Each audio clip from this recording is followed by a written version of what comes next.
오늘 말씀은 사무엘하 13장 1절에서 22절까지입니다. 사무엘하 13장 1절에서 22절까지 구약 482쪽 이렇게 있습니다. 사무엘하 13장 1절에서 22절 교독하는데 마지막 절은 합독하겠습니다. 그 이후에 이 일이 있으니라. 다윗의 아들 압살롬에게 아름다운 누이가 있으니 이름은 다말이라. 다윗의 다른 아들 암논이 그를 사랑하나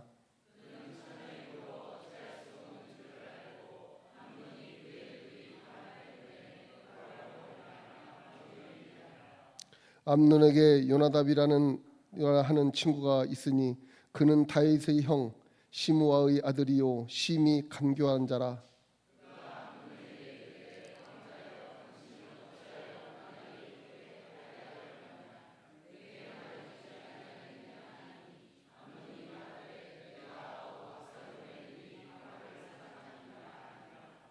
요나답이 그에게 이르되 침상에 누워 병든 채하다가 내 아버지가 너를 보러 오거든 너는 그에게 말하기를 원하건대 내 누이 다말이 와서 내게 떡을 먹이되 내가 보는 데에서 떡을 차려 그의 손으로 먹여주게 하옵소서 하라 하니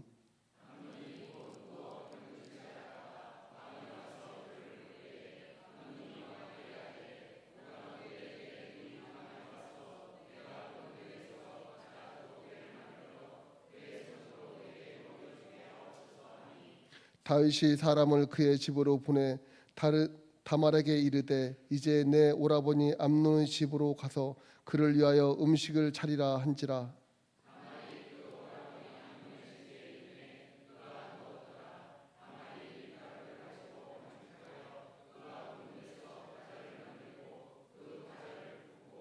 그 냄비를 가져다가 그 앞에 쏟아 놓아도 암논이 먹기를 거절하고 암논이 이르되 모든 사람을 내게서 나가게 하라 하니 다 그를 떠나 가니라.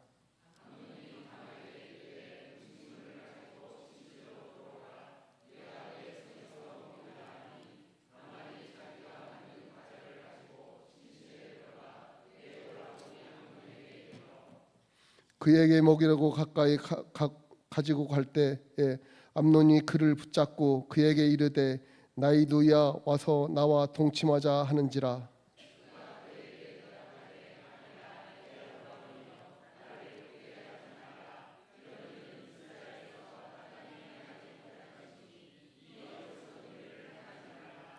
내가 이 수치를 지니고 어디로 가겠느냐. 너도 이스라엘에서 어리석은 자 중의 하나가 되리라. 이제 청하건대 왕께 말하라. 그가 나를 내게 주기를 거절하지 아니하시리라 하되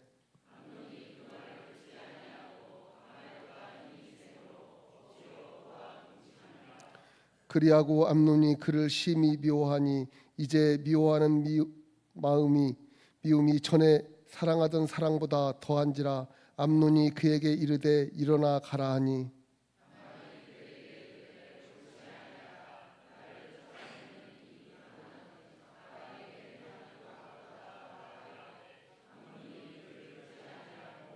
그가 부리는 종을 불러 이르되 이 계집을 내게서 이제 내 보내고 곧 문 빗장을 지르라 하니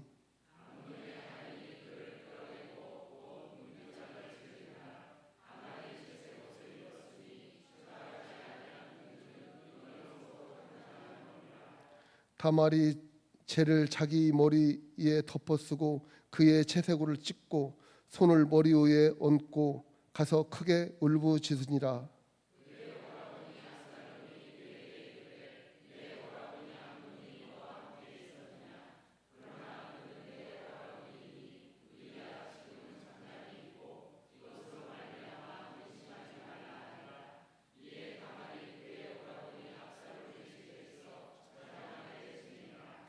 다윗 왕이 이 모든 일을 듣고 심히 노하니라. 함께 하겠습니다. 암논이 그의 누이 다말을 욕되게 하였으므로 그를 미워하여 암논에 대하여 잘잘못을 압살롬이 말하지 아니하니라. 아멘. 사무엘하 사무엘하 연속설교 22번째 18빈 꽃 꺼져버린 빛 그러나라는 제목을 가지고 이성 목사님 말씀 전하시겠습니다.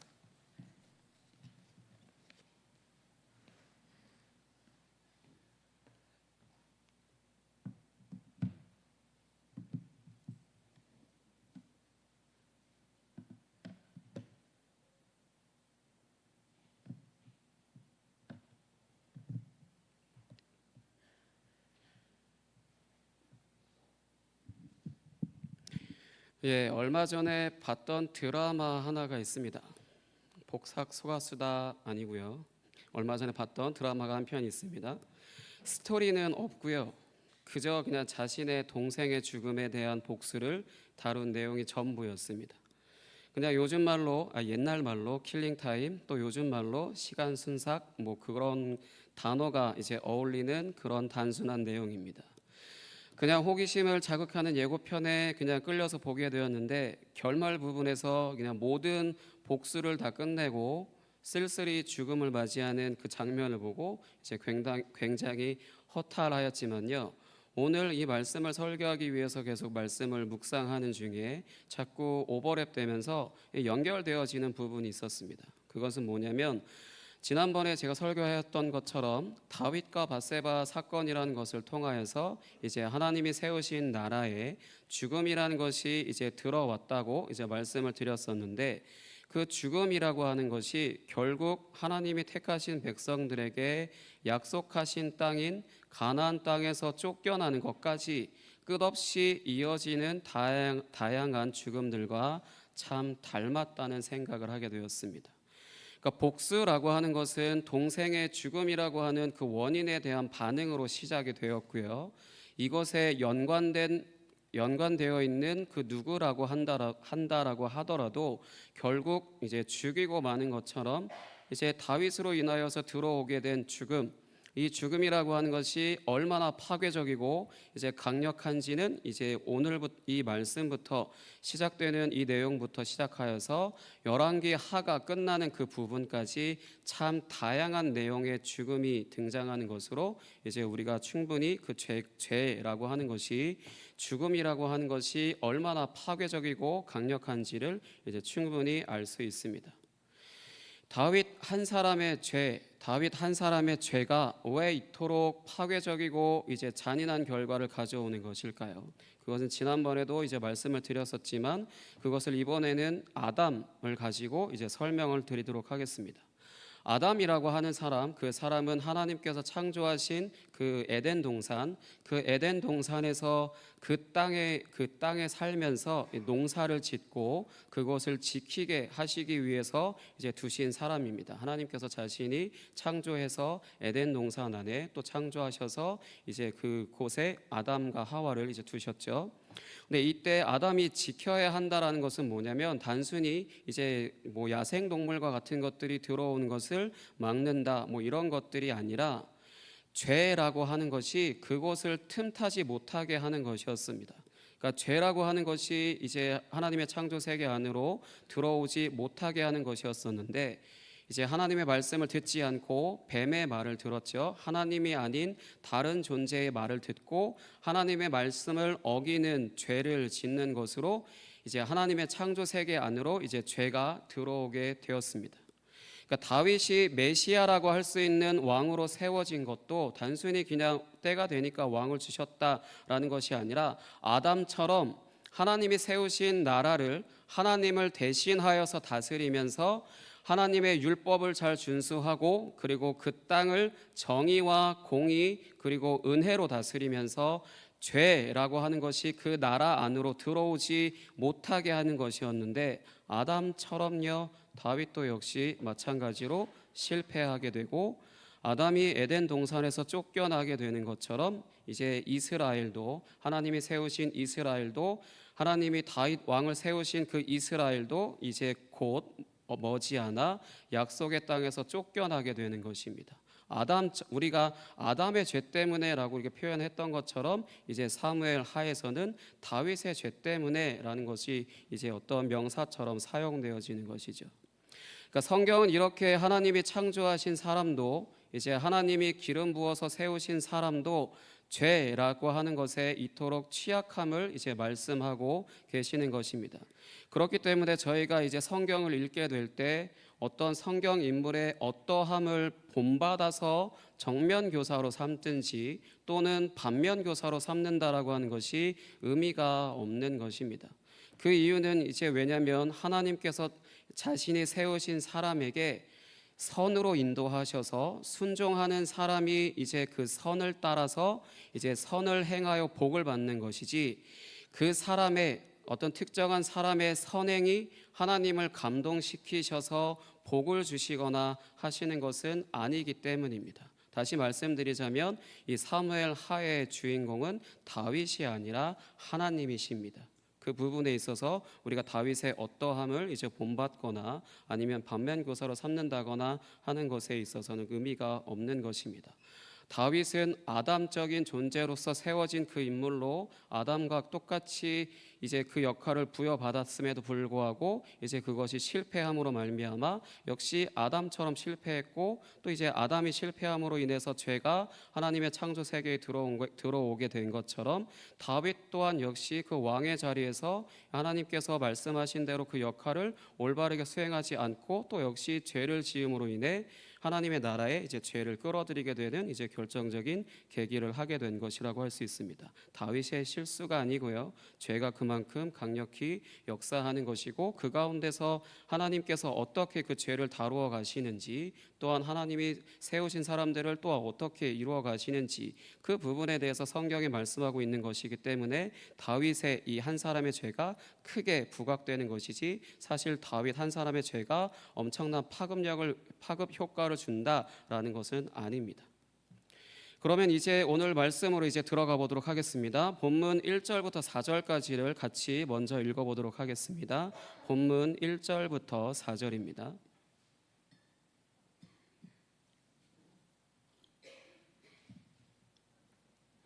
본문 말씀 1절부터 4절 같이 읽겠습니다. 시작. 그 후에 이 일이 있으니라. 다윗의 아들 압살롬에게 아름다운 누이가 있으니 이름은 다말이라. 다윗의 다른 아들 암논이 그를 사랑하나 그는 처녀이므로 어찌할 수 없는 줄을 알고 암논이 그의 누이 다말 때문에 울화로 말미암아 병이 되니라. 암논에게 요나답이라 하는 친구가 있으니 그는 다윗의 형 시므아의 아들이요 심히 간교한 자라. 그가 암논에게 이르되 왕자여 당신은 어찌하여 나날이 이렇게 파리하여 가느냐 내게 말해주지 아니하겠느냐 하니 암논이 말하되 내가 아우 압살롬의 누이 다말을 사랑함이니라 하니라. 아멘. 여기 1절에 이제 그 후에라고 하는 것은 이제 바로 압달락에서 다윗이 랍바를 이제 점령한 것을 이제 말씀하는 것입니다. 그러니까 바로 그 일 후에 이제 다윗의 첫째 아들인 암논이 이제 셋째 아들인 압살롬의 여동생인 다말을 사랑한다라고 이제 말씀하고 있습니다. 뭔가 족보가 조금 복잡하죠. 성경에서 사랑이라고 하는 것은 하나님의 사랑을 알고 그것을 어떤 관계이든지 하나님의 성품을 따라서 이제 선을 행하는 것을 말하는 것입니다. 그것이 남녀 간의 사랑이라고 하더라도 이제 마찬가지인데, 지금 첫째 아들 암논이 다말을 향한 사랑은 비정상적인 것입니다. 또한 이제 이 암논에게 요나답이라고 하는 친구가 있어요. 이 요나답이라고 하는 친구가 있는데, 이 사람은 다윗의 형의 아들입니다. 또 역시 이게 족보가 뭐가 이렇게 되게 복잡한데요. 성경은 이 사람이 심히 간교한 자라고 소개하고 있습니다. 다른 말로 지혜로운 자라는 것인데, 성경에서 지혜라고 하는 것은 우리는 사실 지혜라고 한다라면은 머리가 좋은 것, 머리가 잘 돌아가는 것, 잔머리가 잘 돌아가는 것, 이런 것들을 지혜롭다라고 이렇게 표현을 하잖아요. 하지만 성경에서 지혜라고 한다라는 것은 하나님을 경외하는 삶을 사는 것을 위해서 존재하는 것이라고 이제 계속해서 이 성경 전체적으로 이제 말씀을 하고 있습니다. 하지만 지금 요나답의 지혜는 암논과 마찬가지로 비정상적인 것이라고 할 수 있습니다. 이 성경은 한편으로 죽음이라고 하는 것, 우리는 말 그대로 죽음이라고 하는 것을 그냥 죽는 그 순간 우리가 죽었다 뭐 이렇게 생각을 하게 되잖아요. 하지만 성경에서는 죽음이라고 하는 것, 또 한편으로 죄도 역시 마찬가지지만 하나의 질병처럼 이해하는 부분도 있기 때문에 지금 다윗의 죄로 인하여서 이스라엘에 들어온 죽음이라고 하는 질병이 암논의 사랑과 요나답의 지혜라고 하는 것을 병들게 한 것이라고 할 수 있습니다. 이런 병든 암논의 사랑을 위해서 또 이제 병든 요나답의 지혜가 생각해낸다라는 것이 고작 암논이 사랑하는 다말을 겁탈하는 것입니다. 뭔가 좀 되게 이상하죠. 족보도가 되게 헷갈리는데 이제 고작 생각해낸다라는 것이 다말을 겁탈하는 것입니다. 그 아버지의 그 아들이라는 말처럼 암논도 결국은 그 아버지와 똑같은 이제 성적인 죄를 짓게 됩니다. 왜냐하면 구약 성경이 기본적으로 죄라고 하는 것에 있어서 눈에는 눈, 이에는 이라는 원칙이 적용되어지는 것이 구약 성경이기 때문에 당연한 결과라고 할 수 있습니다. 하지만 좀 무서운 건요. 대부분 이제 죄가 또 다른 죄를 낳는다라고 했을 때는 더 약하다기보다 더 강해진다라는 것, 더 강해진다라는 것입니다. 이전보다 계속해서 죄를 답습할수록 더 죄가 더욱더 강해지고 잔인해지고 굉장히 파괴적이 된다라는 것이죠. 계속해서 이제 5절부터 14절 이 부분을 사실 상세하게 말씀드리고 싶었지만 굉장히 듣기에 불편하고 불쾌 지수가 높이 올라가는 그러한 말씀들이라서 이제 간략하게 설명을 드리자면요. 말 그대로 암논이라고 하는 오빠라고 하는 사람이 다말이라고 하는 이복 동생이긴 하지만 이복 여동생을 겁탈하는 그런 내용입니다.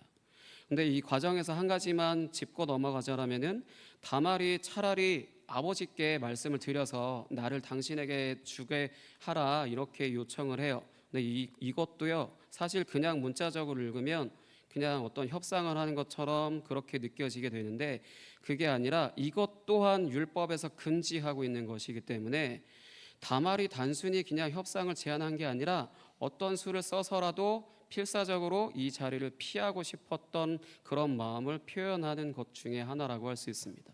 왜냐하면 강력한 힘을 가진 그 첫째 아들 그 오빠를 상대로 힘으로써 이길 수 없기 때문에 말 그대로 이렇게 어떤 지혜를 써서 이게 제안했던 것인데 당연히 물론 들어주지 않죠. 근데 하지만 이것 또한 율법에서 금지하고 있었던 것이기 때문에 만약 다말의 말을 암논이 들어주게 된다라면은 다윗이 당연히 허락할 리가 없죠. 왜냐하면 율법을 위반한 것이기 때문에 이 다윗이 다말을 그 암논에게 줄 수가 없습니다. 말 그대로 다말이 이 상황을 벗어나기 위해서 잔머리를 어떤 지혜를 쓴 거라고 할 수 있습니다. 하지만 결과는 그럴 수 없었고요. 더 심각한 것은 이후에 이제 암논이 다말을 사랑했던 마음보다 미워하는 마음이 더 커져서 자신의 방에서 쫓아버렸다는 것입니다.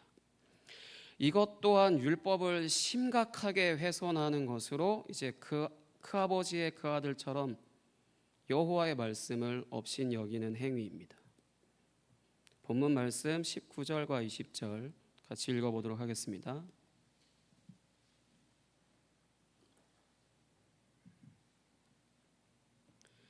본문 말씀 19절과 20절입니다. 같이 읽겠습니다. 시작. 다말이 재를 자기의 머리에 덮어쓰고 그의 채색 옷을 찢고 손을 머리 위에 얹고 가서 크게 울부짖으니라. 그의 오라버니 압살롬이 그에게 이르되 내 오라버니 암논이 너와 함께 있었느냐? 그러나 그는 내 오라버니이니 누이야 지금은 잠잠히 있고 이것으로 말미암아 근심하지 말라 하니라. 이에 다말이 그의 오라버니 압살롬의 집에 있어 처량하게 지내니라. 아멘. 이렇게 쫓겨난 다말, 그 암논이라고 하는 그 첫째 아들, 첫째 오빠죠. 그 오빠 방에서 험한 꼴을 당하고 쫓겨나게 된 다말은 이제 머리에 잿더미를 뒤집어 쓰고 그리고 자신이 입고 있던 채색 옷을 찢어버리고요. 그리고 손을 이제 머리 위에 얹고 자신의 처소로 돌아와서 크게 울부짖습니다. 이 부분을 계속해서 묵상하면서부터 참 말씀 준비하면서 우울증 걸릴 뻔했다라고 느껴질 정도로 굉장히 우울한 부분이긴 한데요. 그리고 나서 이제 이복 오빠가 아닌 친오빠인 압살롬의 집에서 처량하게 살아갑니다. 이렇게 꽃 하나가 꺾여서 땅에 떨어지게 되고 발로 짓밟히게 되었습니다. 이것이 죽음으로 분리되는 이유는요, 당연히 인간적인 부분에 있어서도 한 여성으로서 이것은 죽는 것보다 더한 일이잖아요. 하지만 성경적으로 봤을 때 지금 다말은 영원히 수치 가운데 살게 되었습니다.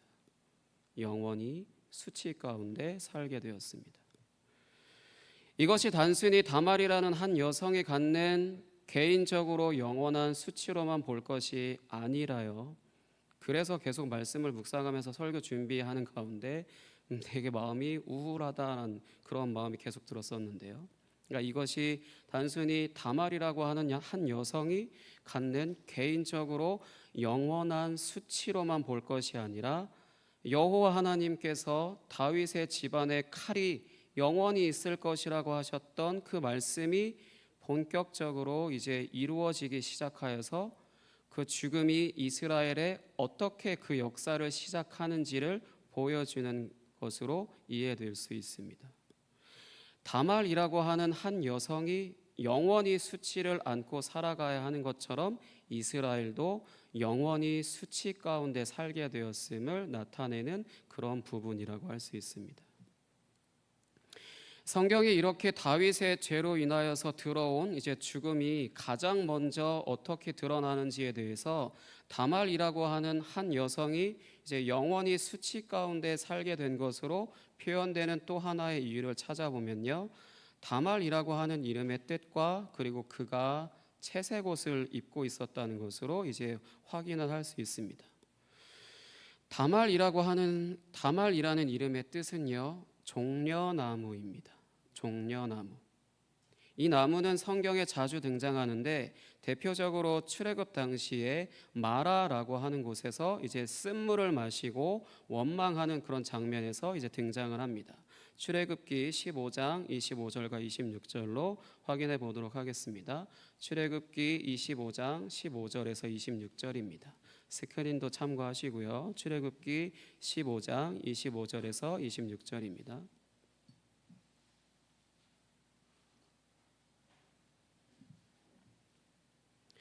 출애굽기 15장 25절에서 26절 같이 읽겠습니다. 시작.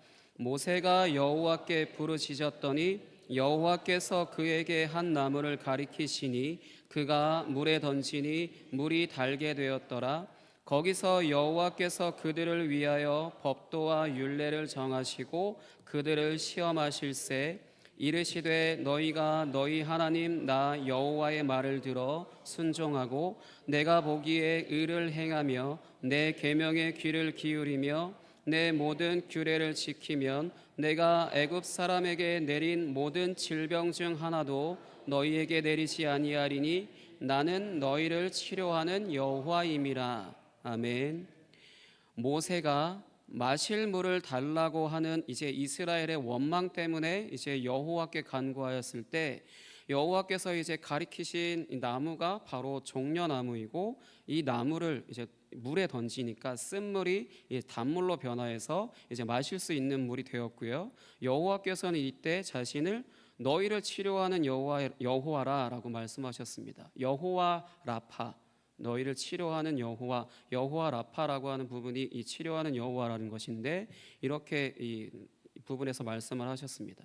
그러니까 암논의 죄로 인하여서 다말이 죽임을 당한 것이나 다름이 없이 된 것은 이 종려나무가 이스라엘에서 다 죽어버렸음을 의미하는 것으로 이제 죽음이라고 하는 질병을 치료할 수 있는 것이 없어졌다라는 것입니다. 물론 하나님은 때에 따라서 의롭게 행하고 순종하는 자들을 치료하시고 새롭게 하시는 일들을 행하시지만 기본적으로 이렇게 세워져 있던 것들이 이제 무너져 내렸다는 것이죠. 그리고 또 이 종려나무는 승리 또는 영광을 의미하기도 합니다.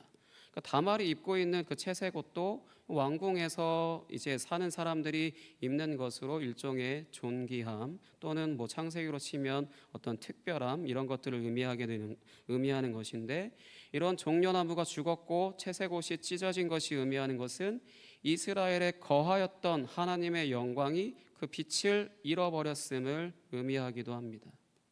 그러니까 빛이라고 하는 것은 지금 이것도 형광등이지만 빛이 비춰져 있어서 빛이 비춰지는 만큼 밝잖아요. 그 말은 무슨 말이냐면 반대로 어둠이 이 빛만큼 틈을 탈 수가 없다라는 것입니다. 그 빛이 이제 그 밝기만큼이나 이제 어둠을 물리쳐 준다라는 것인데, 이스라엘에 있던 빛이 꺼져 버렸다라는 거예요. 그러니까 이스라엘의 빛이 꺼져 버렸다라는 것은 이제 이스라엘이 빛이 아니라 어둠 가운데 살아가게 되었다라는 것을 이제 의미한다라고 할 수 있습니다. 영화 같은 것을 보시면 거룩하셔서 영화를 잘 안 보시겠지만요. 부정한 저는 영화를 자주 봅니다. 그때 차단기 내리고 뭐 하는 그런 장면들 있잖아요. 그리고 꼭 적군들이 쳐들어올 때 어둠 가운데 쳐들어오지 대낮에 다 잘 보이는 곳에 이렇게 쳐들어오지 않잖아요. 그러니까 차단기 내리고 그곳에 있는 사람들을 전부 다 죽이는 그런 장면들처럼 지금 이스라엘이 이런 상태가 되었다는 것이죠. 암전된 상태. 그러니까 이제 앞으로 이스라엘의 운명은 어떻게 될까요? 이제 앞으로 이스라엘의 앞날은 어떻게 될까요? 다윗이 범죄하기 전까지는 이제 여호와께서 빛으로 이제 어둠이 절대 틈타지 못하게 하고, 그러니까 이스라엘의 대적들, 다윗의 대적들을 다 치시는 것으로 이제 다윗을 존귀하게 하셨고, 하나님의 영광의 빛으로 이제 어둠이 절대 틈타지 못하도록 하셨는데, 이제 그 빛이 꺼졌으니 어둠이 이스라엘 안으로 이제 들어오고 있습니다. 이렇게 어둠이 들어오게 된 이스라엘은 이제 지난번에도 말씀드렸듯이 다윗의 집안 싸움으로 시작되는 것처럼 보이는 것들이 이제 남과 북의 갈등으로 이어지고, 이제 이어서 남유다, 북이스라엘 이렇게 나눠지고요.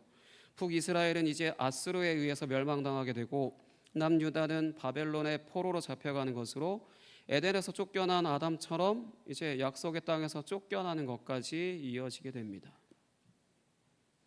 계속해서 본문 말씀 21절과 22절 읽도록 하겠습니다.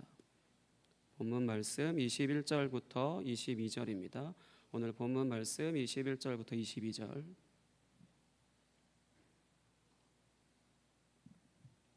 같이 읽겠습니다. 시작. 다윗 왕이 이 모든 일을 듣고 심히 노하니라. 압살롬은 암논이 그의 누이 다말을 욕되게 하였으므로 그를 미워하여 암논에 대하여 잘잘못을 압살롬이 말하지 아니하니라. 아멘. 이 모든 사실을 알게 된 다윗 당연히 화를 내죠. 화 안 날 아버지가 어디 있겠어요? 당연히 이제 화를 내지만 아무런 조치를 취하지 않습니다. 근데 사실 아무런 조치를 취하지 않는 게 아니라 취하지 못하는 쪽에 더 가깝습니다. 왜냐하면 지금 율법에는 아까도 다 설명을 드리려 했지만 너무 불쾌지수가 높여져가는 그런 어떤 한 여성이 겁탈을 당하는 그런 내용이라 말씀을 드리기가 좀 그렇다고 말씀을 드렸는데, 그게 왜냐하면 제가 지금 설교하려는 부분에 크게 연관은 없어서 넘어간 것이지만요, 율법에는 지금 벌어진 이 일에 대해서 대처할 방법들이 여러 가지가 기록이 되어져 있습니다.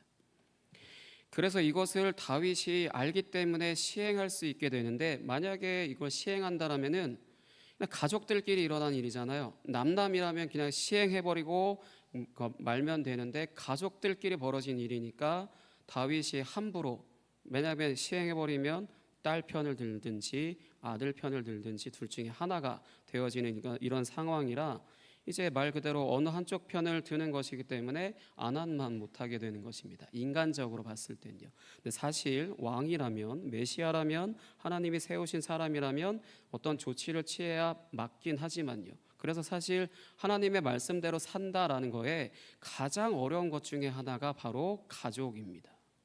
가족에게 어떤 하나님의 말씀을 있는 그대로 적용한다라는 것은 사실 정말로 너무 불가능한 것이기 때문에 성경에서도 이제 자기 가족을 버리고 따라오라고 예수님께서 그렇게 말씀하실 정도로 가족이 방해가 된다라는 것 아니고요.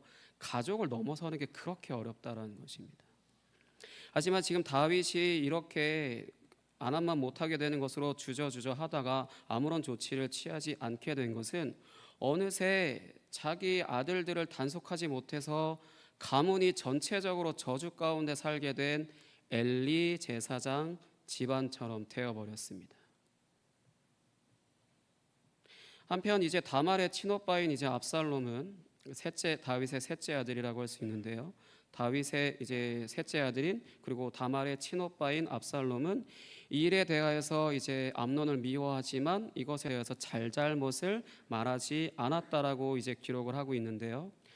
왜냐하면 그 자리에서 잘잘못을 따진다라고 한다면 시시비비 이것만 가리고 끝나는 것이지만 이미 마음으로 때가 되면 죽일 계획을 가지고 있었기 때문에 잘잘못을 따지지 않고 그냥 넘어가는 것처럼 보이는 것입니다. 그래서 이제 물론 바로 다음 단락에서 압살롬이 복수하는 장면이 나오지만요. 이 본문 안에서만 보기에 이 압살롬의 반응은 이 모든 일에 대하여서 이스라엘의 즉각적인 심판이 행해지지 않고 그때가 될 때까지 이스라엘 안으로 들어온 죄에 대한 심판이 행해지지 않는다는 것을 알 수 있습니다. 그때가 언제일까요? 성경의 어떤 때에 대해서 시기에 대해서 다양하게 굉장히 많이 기록되어져 있는데 그때가 언제일까요? 다윗이 속한 지파인 남유다가 바벨론으로 잡혀갈 때일까요? 이런 대가를 치르는 것을 말하는 것이라면 이미 시작됐죠. 다윗이 그렇게 범죄한 것으로 인해서 가족들끼리 어떤 일들이 벌어지고 죽이고 하는 이런 일들이 벌어지는 것처럼 어떤 죄에 대한 대가를 치르는 것을 말하는 것이라면은 이미 시작된 것이죠. 그리고 바벨론으로 잡혀갈 때까지도 이제 수없이 많은 죄의 대가를 계속해서 치르게 됩니다. 그리고 또한 바벨론으로 잡혀가서도 70년이라는 기간 동안이나 이제 포로 생활을 하게 됩니다. 그러니까 남북으로 나뉘어지고 결국은 분열되고 나뉘어지고 한 나라가 망하고 바벨론으로 잡혀가고 이 기간도 굉장히 긴데 심지어 남아있는 남유다도 역시 바벨론으로 포로로 잡혀간 이후에도 70년이나 이제 포로 생활을 하게 됩니다. 그리고 또 심지어 돌아와서도 별로 옛날의 그 영광을 다시 찾는다라기보단 별로 다를 것이 없는 이제 그런 시간들을 이어가게 됩니다. 사실 우리가 성경에 기록된 심판이라고 하는 것을 이제 이해할 때 거의 대부분 죄를 지은 사람이 마땅히 대가를 이제 치르게 되는 것을 저희가 생각을 하게 되는데요. 성경에서 심판이라고 하는 것은 기본적으로 죄라고 하는 죄를 지은 사람을 그 이면에 있는 그 죄라고 하는 하나의 세력을 이제 멸하는 것을 말하는 것입니다. 성경 안에서 심판이라고 하는 것은 죄의 대가를 치르게 한다가 아니라 그 사람을 죄를 짓게 한 그 죄라고 하는 그 세력을 멸하는 것을 말하는 것입니다. 그래서 물론 이때 죄를 지은 사람도 역시 마땅히 대가를 이제 치르게 됩니다. 그리고 우리가 보는 이제 구약 성경의 예언서로 분류되어 있는 성경들은 대부분 이제 열왕기 상하 이제 열왕기서부터 시작해서 이제 여기서부터 시작된 분열 왕국 그리고 바벨론 포로기 때 쓰여지게 되는데 이때 대부분의 예언자들이 그때 심판의 날 그날에는 뭐 이런 표현들을 자주 사용하면서 하나님이 정하신 날 어떤 특별히 하나님이 정하신 날 그런 정하신 날에 하나님의 심판이 행해질 것을 이제 두려워하고 또 한편으로 이제 그 심판으로 인해서 자신들이 구원을 경험할 것을 기대하게 하기도 했습니다. 이 심판이라는 것이 한편으로는 말 그대로 죄를 멸하는 것이라고 한다면 또 이제 반대로 한편으로는 구원이라는 것으로도 이제 이해되었다는 것을 알 수 있습니다. 그래서 오늘 말씀에서도 이제 압살롬이 다말이 겪은 이제 치욕스러운 그 일을 되갚아 주려고 하는 것으로 한편 암논을 죽이는 것을 계획하지만 또 한편으로는 다말의 수치를 씻어 주려는 것이라는 것을 또 알 수 있습니다. 그러면 말 그대로 하나님께서 이스라엘 안으로 들어온 죄의 심판과 구원을 이루실 때는 언제일까요? 요한복음 12장 23절 찾아서 읽어보도록 하겠습니다. 요한복음 12장 23절입니다.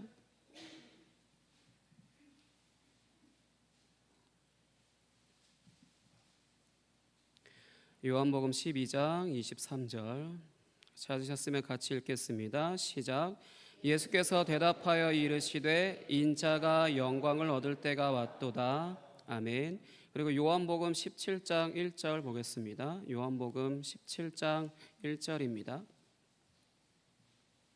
요한복음 17장 1절 같이 읽겠습니다. 시작. 예수께서 이 말씀을 하시고 눈을 들어 하늘을 우러러 이르시되 아버지여 때가 이르렀사오니 아들을 영화롭게 하사 아들로 아버지를 영화롭게 하게 하옵소서. 아멘. 그러니까 하나님께서 자신의 아들을 십자가에서 죽게 하시고 이제 다시 살리시는 바로 그날이 심판과 구원을 이제 이루실 날이라는 것입니다.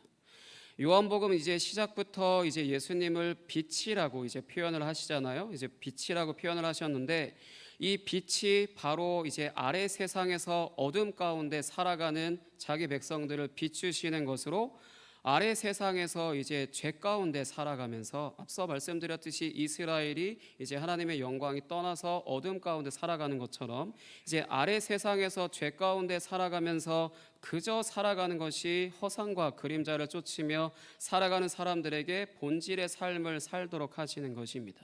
예수님의 빛이시고 그 빛을 비추셨다라는 것은 아래 세상이라고 하는 허상과 이제 그림자 그 어떤 것도 의미가 없는 그런 곳에서 그런 것들만 쫓으며 살아가는 자들에게 본질의 삶을 살도록 이제 하시는 것이 바로 빛을 비추시는 것이라고 할 수 있습니다.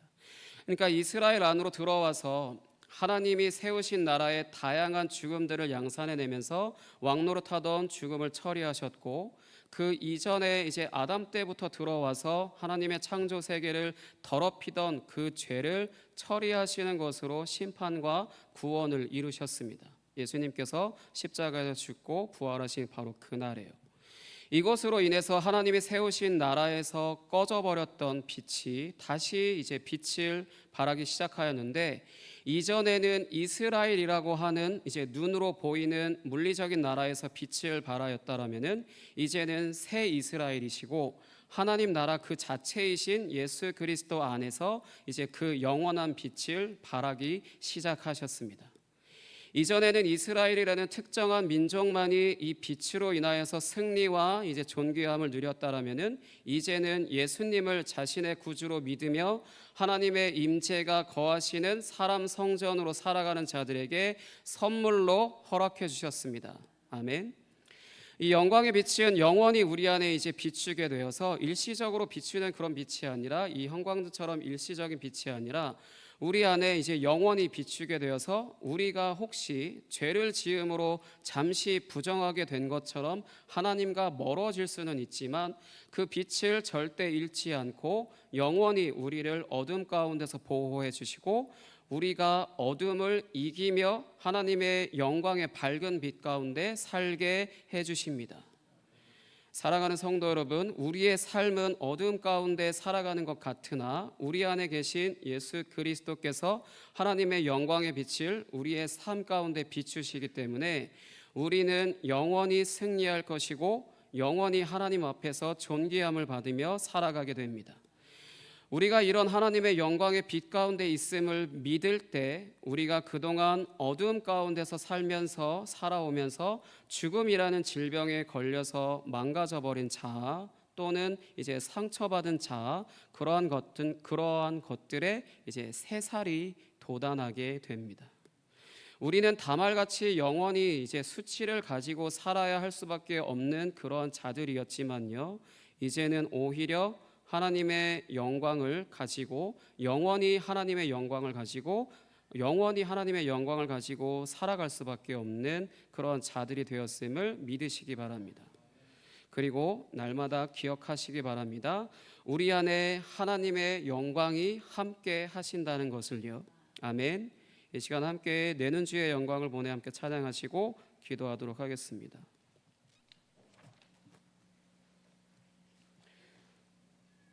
예수 그리스도의 십자가와 부활 사건으로 인하여서 행하신 그런 심판과 구원으로 우리 가운데 다시 하나님의 영광의 빛을 비추신 그 예수 그리스도 그분을 함께 찬양하도록 하겠습니다.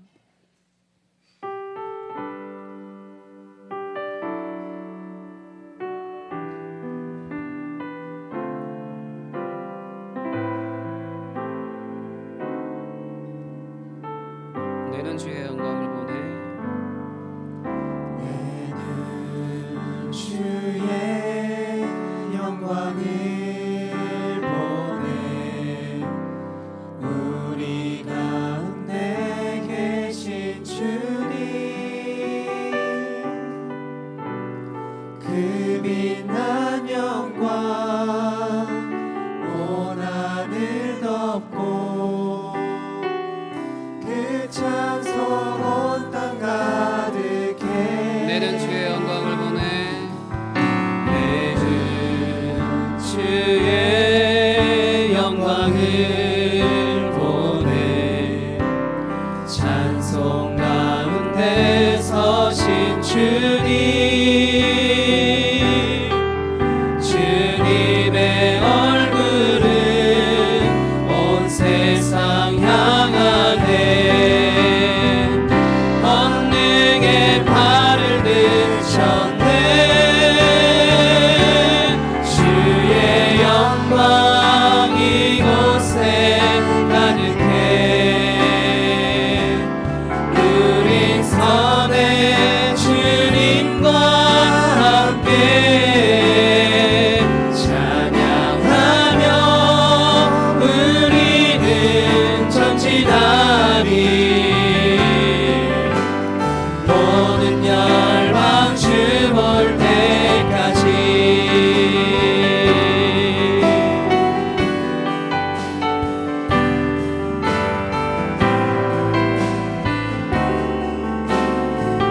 내는 주의 영광을 보내 내는 주의 영광을 보내 우리 가운데 계신 주님 그 빛난 영광 온 하늘 덮고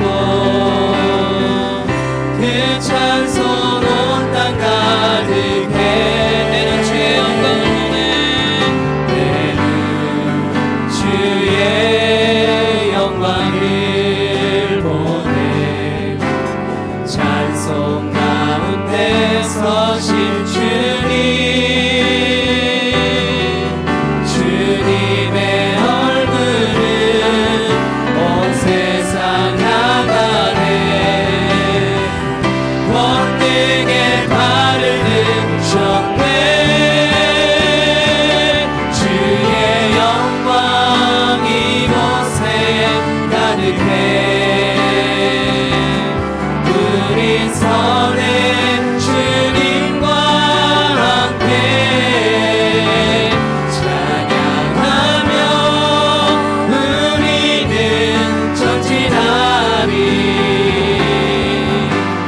모든 열방 주 볼 때 주의 영광 이곳에 가득해 주의 영광 이곳에 가득해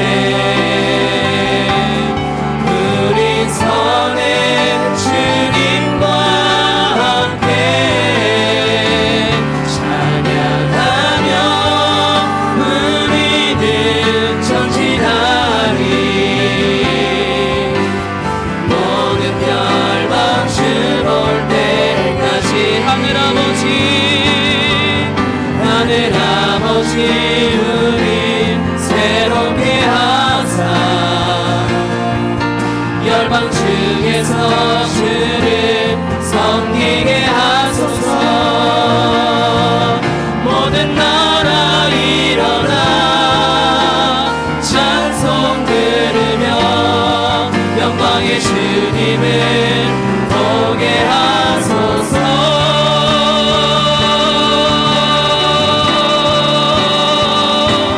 주의 영광 이곳에 가득해 우리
함께 기도하도록 하겠습니다. 다말이 죄를 자기의 머리에 덮어쓰고 이걸 슬픔을 표현하는 것이고요.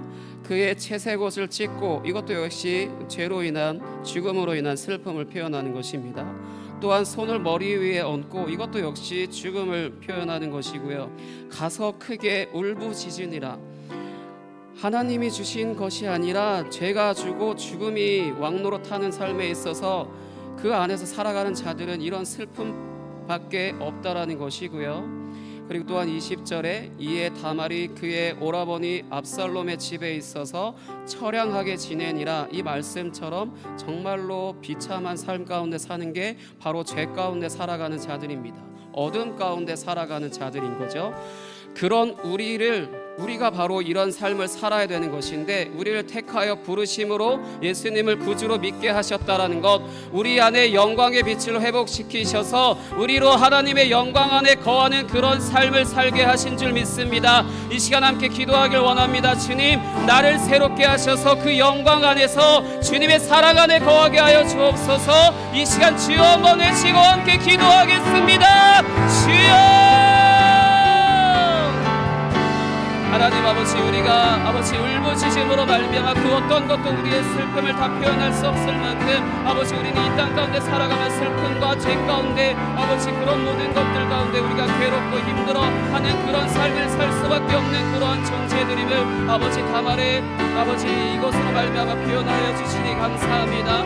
그러나 아버지, 그런 것처럼 우리의 삶도 역시 이 다말과 별로 다를 것 없이 아버지 비참하고 아버지 고통 가운데 있는 그러한 삶임에도 불구하고 그런 우리를 아버지 주님의 그 빛 가운데로 이동하게 하셔서 옮겨주셔서 우리로 하여금 평안하고 안전한 삶을 허락하여 주신 그 은혜, 날마다 우리가 주님을 찬양하며 그 은혜를 누리며 아버지 살아갈 수 있도록 주님 인도하여 주옵소서. 그래서 죄라고 하는 질병, 죽음이라고 하는 그 질병을 아버지 우리 가운데 치유하여 주심으로 말미암아 우리가 아버지 병들어 있는 자아, 상처 입은 자아로 사는 것이 아니라 주님이 새롭게 하신 그 자아로 말미암아 새 사람이 되어 주님의 사랑을 경험하며 나누며 그렇게 흘려보내는 그런 삶을 살아가는 그런 자들로 허락하시며 주님, 날마다 우리가 그런 삶을 살아갈 수 있도록 주님 인도하여 주옵소서. 우리의 마음이 심히 애통하나 아버지 그 모든 것들이 헛된 것이 아니면 주님이 우리와 함께 하시며 그 영광의 빛이 우리를 비추심으로 말미암아 우리를 주님이 구원하시는 그 길로 아버지 그 삶을 허락하여 주신 줄 믿사오니 주님의 은혜로 말미암아 주님 나아갈 수 있도록 주님 인도하여 주옵소서. 아버지, 오직 그렇게 행하신 주님을 기대하며 아버지 날마다 새로워지게 하여 주옵소서. 주님 감사합니다.